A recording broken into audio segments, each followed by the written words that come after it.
ho!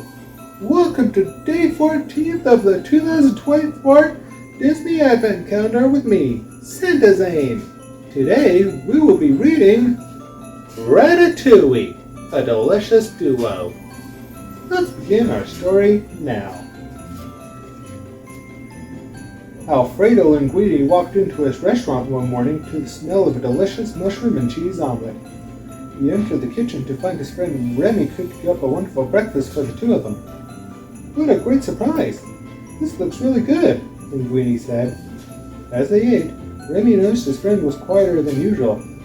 This surprise reminded me that today is Colette's birthday, Linguini said with a sigh. And I have no idea what to get her. Maybe some flowers? Or a hat? Or... Remy thought they could make Collette a nice meal for her birthday, so he picked up his favorite cookbook. Hey, Linguini. Hey, Linguini said, seeing the book. This gives me an idea. I could cook her something.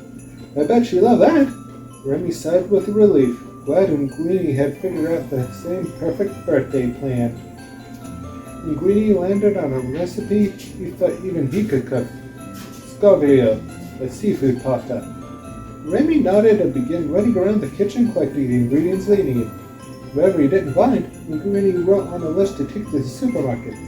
Linguini also added a note to get flowers. Remy thought that idea was pretty good too. Once Linguini had the final list, he headed for the door. Thanks for your help, little chef. Remy jumped on his ladder, ready to join Linguini.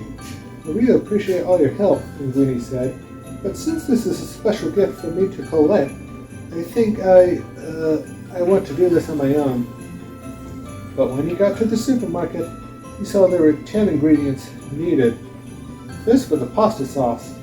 Linguini headed down the closest aisle and saw pre-made jars of pasta sauce.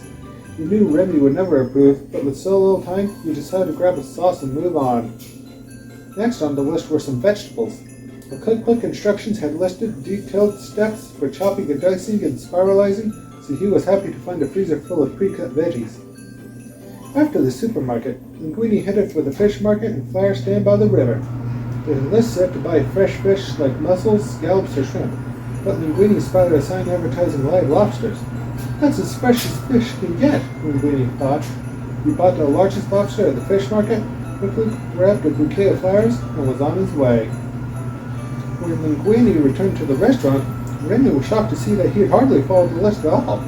But Remy knew that a good chef could make a great meal out of any ingredients, so he hopped up on the counter and began to revise the dinner plan. Whoa! What are you doing? Linguini asked. I got it from here. Why don't you sit down and, relax? Half an hour into cooking, Linguini was a little surprised everything was going so smoothly until he turned around to see Remy testing the sauce. Oh, chef! Linguini exclaimed. I know you're just trying to help, but I really want to do this by myself. You know? I just want to try. Remy understood. Linguini was trying to do something from the heart, and Remy wanted to let his friend do just that. With Remy gone, Linguini tried his best to pay extra close attention to what he was doing, but things quickly fell apart. Just when Linguini thought things couldn't get any worse, the sauce exploded all over the kitchen. Linguini sank to the floor and called for his friend. Oh, chef! Remy ran down to the kitchen and sat down next to Linguini. I'm sorry, pal, Linguini said. I wanted this gift to be from me to her, but I think we'll create something even more special together. Would you help me finish cooking? Collette deserves a great meal on her birthday, and I know with your help we can make one. Remy got up and began running around the kitchen. Then he started flipping through the cookbook, searching for a different recipe. Eventually, Remy found something they could make together using what Linguini had left from the store and what Remy had in the restaurant. Remy hopped on Linguini's head and got to work. Just as he finished cooking, Collette arrived. Linguini led her to a table. Linguini by Linguini, and little chef, he announced. This food smells amazing, she exclaimed, smiling. How did you know this was my favorite pasta? And flowers, too. Linguini and Remy shared a knowing look. I had a little bit of help, Linguini chuckled. Happy birthday, Collette. The end. Be sure to join us tomorrow for the 15th story in our calendar. And I'll see you all soon. Happy holidays, everybody!